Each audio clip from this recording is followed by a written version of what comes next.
नहीं, नंद को कुछ ना दे। अच्छा आपको नहीं देती कुछ क्या? आपकी जी। भौजाई, आपकी भौजाई आपको देती है कुछ के नहीं? वैसे किसी की बात कर रहे हैं, चलो किसी की दे, मतलब बिल्कुल नंद को कुछ ना दे। हाँ। और दान पुण्य खूब करे, लगता है दान पुण्य। काहे ना लगेगा? तो क्या ननंद ये चाहती है कि सब मेरे को दे दे?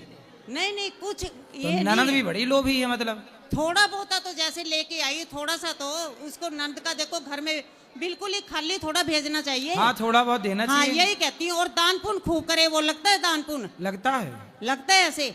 चलो अच्छा जी, राधे राधे गुरु जी। गुरुजी आपके चरणों में कोटि कोटि प्रणाम। जी। मैं गुरुजी कानपुर प्रयागराज के बीच फतेहपुर छोटा सा जिला है महाराज जी, वहीं से आया हूँ सिर्फ आपका आशीर्वाद पाने।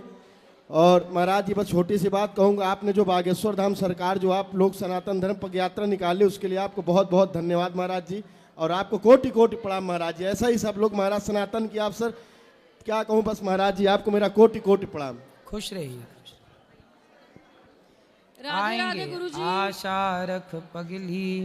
गुरुजी राधे राधे जी। सबसे पहले तो गुरुजी मेरी मम्मी बहुत बड़ी फैन है आपकी, रोज आपकी वो देखती है भागवत कथा, जब भी टीवी में सुनती हैं। पापा नहीं है मेरे, बहुत रोती हैं वो, आपकी कथा सुन के उनका जी लगा रहता है। खुश रहिए। एक गुरुजी ये मेरा बच्चा है, बिल्कुल नहीं पढ़ता, ये बिल्कुल भी नहीं पढ़ता। कुछ समझाओ, इसकी बुद्धि में कुछ बैठे दिमाग में। बात कराओ। और सामने बोलता है बड़ों के। बात कराओ। राधे राधे गुरुजी। क्या नाम है? पुनिल। पुनिल। हाँ जी। बताओ 5 और 5 कितना हुआ? 10 और 10 और 5? 15 और 15 और 3? 15 और 3 3 18 18 और 5? 18 और 5 23। बेटा पढ़ा करो। देखो आप नहीं पढ़ोगे तो आपको कैसे आएगा, फिर तो आप पीछे रह जाओगे। देखो आप 30 नहीं पहुंचे और 30 के पहले ही आप गिनने लग गए। फास्ट आना चाहिए ना, ये सब कैसे आएगा? हाँ जी। जवाब बताओ, सबसे बड़ी संख्या कौन सी अंकों में? हाँ जी। कौन सी संख्या बड़ी है? आपको अंकों में सबसे बड़ी संख्या कौन सी बताओ? मतलब कह रहा है मतलब 7 8 9 10 11 में बड़ा क्या है? बड़ा हाँ 7 8 9 10 11 में 11। ठीक है।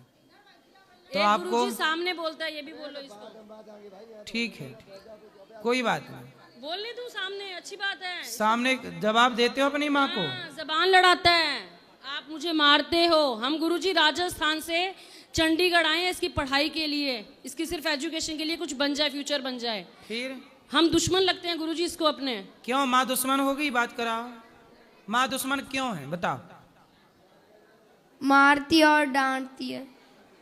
तो आप मोबाइल चलाते हो? बिल्कुल गुरुजी, रात को 1 बजे कहता है मुझे मोबाइल दो, मुझे रोब्लॉक्स देखना है। क्यों मोबाइल चलाओगे फिर पढ़ोगे कैसे? फिर आप आगे कैसे बढ़ोगे? क्या बनना है आपको बड़े होके? साइंटिस्ट। तो मोबाइल चला के बन जाओगे कि नहीं। पढ़ के बनोगे? पढ़ के। पढ़ो बेटा मन लगा के। यदि पढ़ोगे नहीं, माँ तो आपकी भलाई के लिए बोल रही है, पढ़ लोगे तो आप बड़े वैज्ञानिक बन जाओगे, एक साइंटिस्ट बनोगे। नहीं पढ़ोगे तो घर में झाड़ू पोंछा लगाना पड़ेगा दूसरों के घर में जा जाके। तो आप सबके घर में जाके झाड़ू पोंछा लगाओगे? नहीं। बर्तन धुलोगे? नहीं। सड़क में झाड़ू लगानी पड़ेगी, नहीं पढ़ोगे तो मजदूरी करनी पड़ेगी, कर लोगे? नहीं। तो पढ़ो फिर। माँ ठीक तो कह रही है और फिर तुम माँ कह रही है तो आप माँ को डांट रहे हो, उल्टा बोल रहे हो। ठीक है, माँ कौन होती है? भगवान के रूप में। तो क्यों नहीं मानते भगवान? अब मानोगे? मानता हूँ। तो अब क्यों जवान लड़ाते हो माँ से? अब नहीं लड़ाना। ठीक है। इवन गुरुजी मेरे घर में ना राधा नाम भजन चलता है, सारा दिन राधा नाम भजन। तो उसमें भी कहता है मम्मा आप क्या नाटक करते हो, सारा दिन भगवान भगवान भगवान बोलो, ये तो इनके काम है। चलो अच्छा है बेटा, भगवान की पूजा नहीं करनी चाहिए?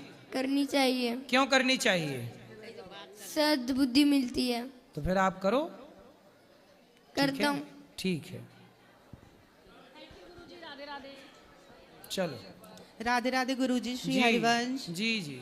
गुरुजी मेरा क्वेश्चन आपसे ये है कि क्या किसी का मजाक बनाना मतलब अच्छा है क्या? नहीं, क्यों मजाक बनाएंगे किसी का? हाँ, नहीं बनाना चाहिए ना, मतलब हमारी वॉइस फीमेल है, हम राधा रानी के भजन गाते हैं, संकीर्तन करते हैं राधा रानी की कृपा से, तो सब लोग मतलब बहुत मजाक बनाते हैं, अरे इसकी वॉइस ऐसी है वैसी है। फैमिली में भी बहुत लोग बोलते हैं, यहाँ तक कि मेरे पेरेंट्स ही मेरी फीलिंग्स को समझते ही नहीं है कि मतलब इसकी वॉइस फीमेल है तो सब लोग बोलते हैं कि ये ऐसा है वैसा है। राधा रानी के भजन गाना ये अपराध है, फलाना। तो आप मतलब संगीत सीखे हैं? मतलब सर गुरुजी सीखे नहीं है, यूट्यूब से देख देख कर जो भी मैंने सीखा है वो अभी तक तो आप सीखो ना, हारमोनियम में रियाज किया करो।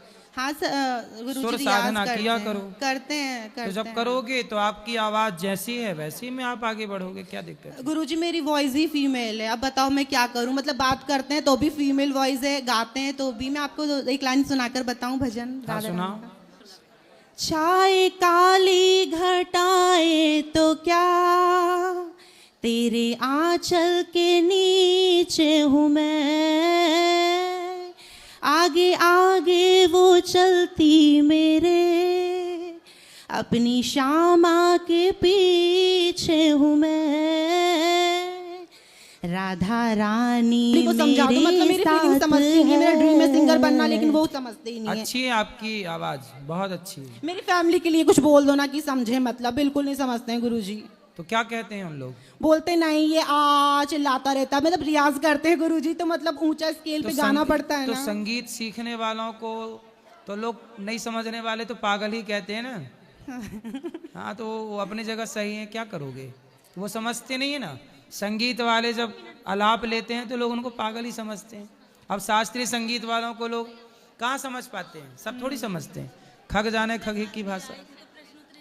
ठीक है चलो गुरुजी, राधे राधे। गुरुजी राधे राधे। हाँ मैं जी। मुजफ्फरनगर से हूँ। गुरुजी मैं MBA क्वालिफाई कर चुका हूँ, जॉब भी कर ली है। जॉब में 2 बार नुकसान भी हो चुका है, दोनों बार 3-3 महीने जॉब करी, दोनों बार एक बार भी सैलरी नहीं मिली, सब चीज़ कर ली, घर वाले कुछ नहीं सुन रहे, बहुत परेशान हूँ। तो आप बिजनेस करो ना। गुरुजी बिजनेस 2 बार कर चुका हूँ, दोनों बार फेल हुआ है। क्या बिजनेस किए? एक बार गुरुजी होटल खोला था, होटल में लॉस हुआ था, और एक बार दोस्त के साथ मिलके एक लेक लिया था, लेक में भी नुकसान हुआ था गुरुजी। लेक? हाँ, लेख लिखा था? नहीं, लेक रेंट पे लिया था, वो उस पर भी नुकसान हुआ गुरुजी, बहुत ज्यादा परेशान हूँ गुरुजी। सब जगह मट्टा टेकता हूँ, कोई ऐसा कार्य नहीं जिसमें ना करता हूँ, सब में एक जगह मन लगाओ, एक काम करो। आप क्या कर सकते हैं, किस काम को प्रोफेशनल तरीके से कर सकते हैं। ईश्वर ने हर व्यक्ति को अलग अलग काम के लिए बनाया है। पहले अपने आप को पहचानो कि आप में क्या काबिलियत है, महाराज। आप क्या कर सकते हैं, और उसको डूब करके करो। हारना तो बार बार होगा महाराज, हारता हूँ पर हिम्मत नहीं हारता हूँ, हमेशा उठता हूँ, भगवान का नाम लेता हूँ, फिर उठता हूँ, हमेशा उठता हूँ। करिए, कुछ बिजनेस करिए, कुछ कपड़ा, कुछ फल, सब्जी, कुछ और आपके दिमाग में हो, कुछ लघु उद्योग, जो भी कर सकते हो ना करो। पापा शुरू से बिजनेस ही करते थे, मैंने जॉब भी करके देख ली, बिजनेस भी, सब में फेल हो रहा हूँ, मैं क्या करूँ? मैं पापा पिताजी वाला बिजनेस करो ना। उनका संपत्ति का ही काम है जी, है संपत्ति का ही काम है, प्रॉपर्टी। हाँ, बनाना बेचना। हाँ, बनाना बेचना तो जी। आप सीखो ना, उनसे अनुभव लो। कहता हूँ पर वो नहीं सुनते, वो उनसे मेरी नहीं बनती। कितने भाई हो? एक छोटा भाई है और एक बहन है बड़ी। तो आप सीखो, पिताजी से क्यों नहीं बनती आपकी? मैं उनकी बात मानने को हर चीज को तैयार रहता हूँ, तब भी नहीं बनती, पता ही नहीं क्यों। क्यों? कारण उन्हें लगता है मैं हमेशा हर बार गलत हूँ। तो आप ना पिताजी की आज्ञा मानो, उनके राह पे चलो। अब आप अलग चलोगे, उनकी बात नहीं सुनोगे तो कैसे पिताजी आपको ठीक समझेंगे? ठीक है गुरुजी, राधे पिताजी राधे। की आज्ञा मानो, उनके साथ रहो। ठीक है गुरुजी, राधे राधे। हेलो, जी राधे राधे गुरुजी। जी जी जी मैं आपको टीवी पे देखती हूँ, मैं गुजरात से आई हूँ। जी। बस आपका दर्शन हो गया, बहुत खुशी हो गई। खुश रहिए। राधे राधे गुरुजी। जी। आपके दर्शन हम करते हैं रोज टीवी पे, आज वापस दर्शन करना है। माताओं के दर्शन करके प्रसाद पाइए सब लोग। राधे राधे गुरुजी। बेटा यहाँ ले आना माइक, अब आगे। हाँ, उनके बाद आगे ले आना, वो भैया बोले। जी। राधे राधे गुरुजी। हाँ जी। गुरुजी, नवधा भक्ति किसे कहते हैं? 9 प्रकार की भक्ति होती है। श्रवणम, कीर्तनम, स्मरणम, पाद सेवनम, अर्चनम, वंदनम, दास्यम, सख्य, आत्मनिवेदनम। ये 9 तरह की भक्ति होती है। और बीज मंत्र किसे कहते हैं गुरुजी? बीज मंत्र कब ले सकते हैं? गुरु मंत्र जो गुरुजी देते हैं वो बीज मंत्र ही होता है। उसी को बीज मंत्र कहते हैं जी। ठीक है, राधे राधे गुरुजी। खुश रहिए। आप सब बैठ जाओ। ये हाँ नहीं, ये खड़े हो रहे हैं, ये तो पगड़ी वाले जी। आपके चरणों में कोटि कोटि प्रणाम जी गुरुदेव। जी जी। मैं पुनः एक बार आपके मंच पे आया हूँ अपनी बात रखने, और सर्वप्रथम मैंने जब बात रखी थी गुरुदेव तो आपका आभार व्यक्त करता हूँ। मेरी बात आपने भारत में मंचों तक पहुँचाई थी। और दूसरी, श्री कृष्ण धीरेन्द्र शास्त्री जी के साथ में आप लोग निरंतर लगे हुए हैं, उसमें आपका इतना बड़ा योगदान महाराज जी, बहुत बहुत इसके लिए धन्यवाद है आपको। हम सभी लोगों ने तकरीबन 2.5-3-4 लाख लोगों ने यात्रा में भोजन किया। आपकी कृपा से गुरुदेव गौरी गोपाल आश्रम ने बहुत सहयोग किया हिंदू राष्ट्र एकता पद यात्रा में। धन्यवाद है गुरुदेव। हिंदू राष्ट्र निर्माण कार्य पैदल यात्रा संपूर्ण भारत में मैं कर रहा हूँ इस समय। गुरुदेव आपके सामने सवाल रखना चाहता हूँ, हम जैसे युवा जो भारत में यात्राएं कर रहे हैं उनको इतना हिंदुओं द्वारा त्राही क्यों दी जाती है? हर कोई हमारे लिए ज़्यादा मजाक बनाता है कि ये फालतू घूम रहे हैं, इन पर कोई काम धंधा नहीं। कौन कहता है गुरुदेव हमारे यहाँ काम धंधा नहीं है? हम 5 भाई हैं, मेरे पास भी काम धंधा है। मेरे पिताजी गवर्नमेंट सर्वेंट हैं, पिताजी भी माता जी भी सब मेरे कार्य से प्रसन्न हैं। मैं राष्ट्रीय कार्य कर रहा हूँ अपने देश के लिए। कुछ उन हिंदुओं के लिए गुरुदेव आपके मुख से कुछ सुनना चाहता हूँ, थोड़ा आप भी बोलें तो बदलाव आए लोगों में। सही है जी। ऐसा है ना, कुछ लोग देखो साथ में चलना नहीं चाहते, बल्कि चलने वालों का मनोबल तोड़ना चाहते हैं जी। इसलिए आप उनको जो बोल रहे हैं बोलने दीजिए। अपने काम को करते हुए साथ सबका देना चाहिए। सनातन के लिए कोई भी कार्य करे, हमें सबका साथ और सभी सनातनियों को मिलजुल के रहना चाहिए। पद यात्राओं से, संतों की वाणियों से हम सब यही सीखें कि हम सनातनी मिलजुल के रहें। आज सनातन अब बिखरा हुआ है, बिखरा है जातवाद के नाम पर, मत मतांतरों के नाम पर, परंपराओं के नाम पर, पंथों के नाम पर। ये सारा बिखराव ना हम सब हिंदुओं का, सनातनियों का नुकसान होगा। गांव में जितने सनातनी हम इतने लोग यहाँ पे हैं, गांव के लोग हम सब संगठित रहेंगे, सोसाइटी के लोग संगठित हो जाएं, शहर के लोग संगठित हो जाएं, तो कोई आपका कुछ नहीं बिगाड़ सकता। और यदि आप बिखरे रहेंगे तो कोई भी आपको मार के चला जाएगा, कोई भी आपकी बहन बेटी का बलात्कार करके चला जाएगा, आप कुछ ना कर पाओगे। संगठित होते तो कश्मीर से सनातनी हिंदू खदेड़े ना जाते। संगठित नहीं थे इसलिए खदेड़े गए ना वहां से। जब इतिहास में घटना घट चुकी है तो उसे दोहराना क्यों है? इसलिए तो संगठित रहिए कि कल को दोबारा कश्मीर जैसी स्थिति आपके गली में, आपके मोहल्ले में ना बन पाए। इसलिए तो ये हम संतों की, सनातनियों की बातें हैं मंचों में जा जाके कि बेटा संगठित रहो। जैसे अभी हिंदू पद एकता में लाखों हिंदू एक साथ दिखे, ऐसी ही संगठन सनातन में संगठन चाहिए। जब आप संगठित रहेंगे ना तो विधर्मी आपसे डरेंगे और वो जान लेंगे कि आप तो बिखरे हैं, तो घुस के आपको मारेंगे। इसलिए जैसे मुसलमान संगठित हैं, एक मुसलमान को आप कुछ कह दीजिए, 50 मुसलमान 5 मिनट के अंदर इकट्ठे हो जाते हैं। आपको एक को कोई कुछ कह दे तो दूसरा भाग जाता है। ऐसे डर वाला सनातनी नहीं चाहिए। निडर सनातनी, सनातनी सनातनी के लिए जिए, सनातनी के लिए मरे, ऐसा सनातनी चाहिए। धन्यवाद गुरुदेव।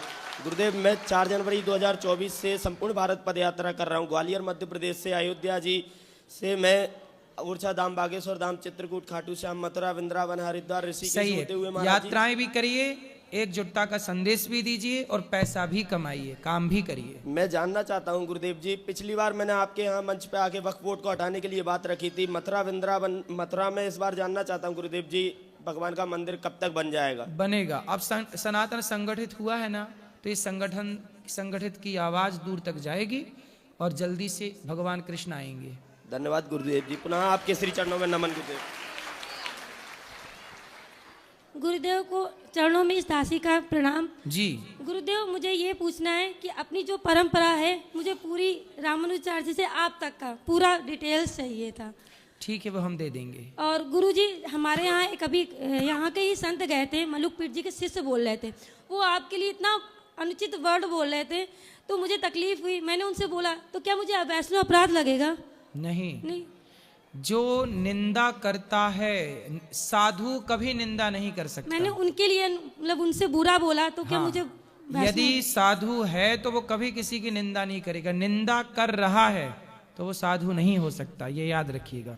साधु कभी निंदा नहीं करता किसी की। वो कह रहे थे कि वो तखत बना रखा है मंच, मतलब उसको और कुछ भी बोलते हैं, कैसा भी बोलते हैं, तो मुझे अच्छा नहीं लग तो रहा बोले था। आप भी बोलो ना, आप भी सेवा करो ऐसी। तो मुझे लगा कि वो तखत बनाए, क्योंकि वो एक वैष्णव और दूसरे वैष्णव का बुराई करे तो वो भी तो तखत ही हुआ। ऐसा है ना कि देख ना सकई पराई विभूति। सनातन में यही तो नुकसान है कि एक व्यक्ति दूसरे व्यक्ति को बढ़ता हुआ नहीं देख पाता। गुरुजी, हम जैसे नारी आज जीवित हैं आपकी वजह से। मुसलमानों की संगठन, मुसलमानों की एकता का प्रमाण दूं मैं आपको। मुसलमान इतने एकता वाले हैं कि साबुन मिलता है, साबुन निरमा, पापड़, अचार, उसमें भी मुसलमानों की एक मोहर लगती है कि यदि वो मोहर लगी होगी तो वो अचार, वो साबुन, वो निरमा मुसलमान वो वाला खरीदेगा। यदि वो मोहर नहीं लगी तो मुसलमान वो नहीं खरीदेगा। और पूरी दुनिया का मुसलमान वो मोहर देख के लेता है। इसलिए सारे दुनिया भर के प्रोडक्टों में लोग वो पैसा दे के मुसलमानों से मोहर लगवाते हैं कि मुसलमान भी इस प्रोडक्ट को खरीदें। कुछ बोलते हैं उसे, मैं अभी योगी जी ने अभी उस पर काम किया था, हलाला जी, उसको हलाला मोहर कहते हैं। हलाला वाला साबुन, हलाला वाला उस और जो उससे फंडिंग आती है उससे पूरी दुनिया के मुसलमान भगवान जाने उस पैसे का क्या, लेकिन वो हजारों करोड़ की फंडिंग है। मुसलमान एक है ना, तो साबुन में भी साबुन कंपनी से भी पैसा लेते हैं कि हम तुम्हारा साबुन खरीदेंगे लेकिन तुम्हें पैसा देना पड़ेगा। ये एकता की ताकत। और सनातनी हम आपस में ही लड़ रहे हैं, आपस में ही लड़ रहे हैं। तू आगे क्यों जा रहा है, तू ज्यादा काम क्यों कर रहा है, तू ज्यादा पैसा क्यों कमा रहा, हम तेरा पांव पकड़ के खींचेंगे। अरे मर जाओगे आपस में लड़के। तुम्हारी इसी आपस की लड़ाई और मूर्खता का कारण यही रहा कि भारत 700 साल तक गुलाम रहा। 500 साल मुगलों की गुलामी और 200 साल अंग्रेजों की गुलामी। तुम एक होते, संगठित होते तो क्या मजाल के कोई भारत को गुलाम बना रख सकता था। इसलिए तुम्हारे हाथ पर जंजीर किसने डाली है?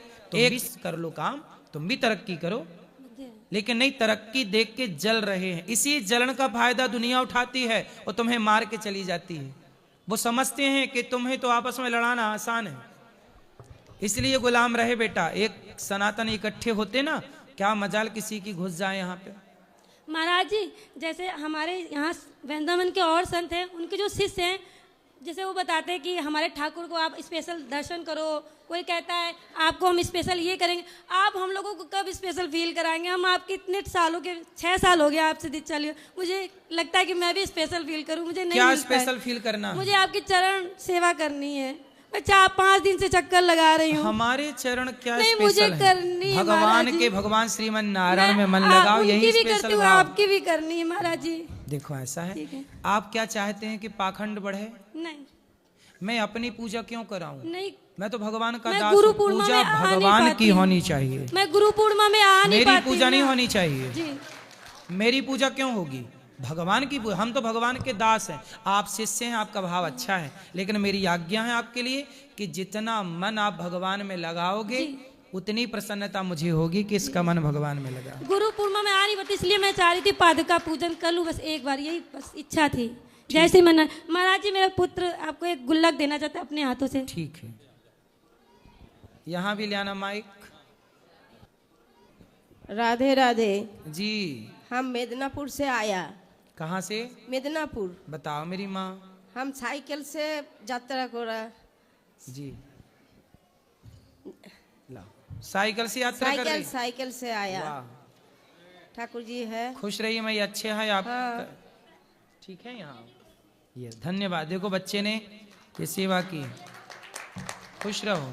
ठीक है, बस बस मैया खुश रहिए। ठीक है मैया, अच्छा है। राधे राधे। खुश रहिए, खुश रहिए। राधे राधे गुरुजी। जी। मैंने बहुत से भंडारा देखा, बहुत कुछ देखा। बोलने में अगर कुछ चुकी होगी तो माफ कर देना। बताइए। पहली बार मैं पकड़ रहा हूँ बहुत। और हम लोग मुंबई घाटकोपर से आए हुए हैं, इनको आप जानते भी होंगे। तो मेरा कहने का मतलब ये है, ऐसा मैं कहीं देखा नहीं जैसा यहाँ सेवा चल रही है। और मेरा प्रश्न ये है कि 2 दिन पहले मैंने ये माइक पास में लो। 2 दिन पहले जो आप बोले कि वो मुंडी काटा उनका, हाँ अभिमन्यु का, हाँ अभिमन्यु, उनके पिता ये जयद्रथ का हाँ, उनके पिता की गोद में जाके गिरा, बिल्कुल वो भी मर गए। हाँ।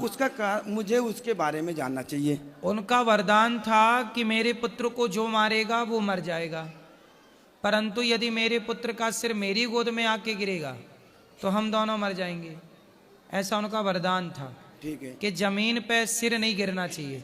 जयद्रथ को जो मारेगा तो मारने वाला भी मर जाएगा, यदि उसका सर जमीन पे गिरा तो जमीन पे नहीं गिरा, गोद में गिरा पिता की, तो दोनों मर गए।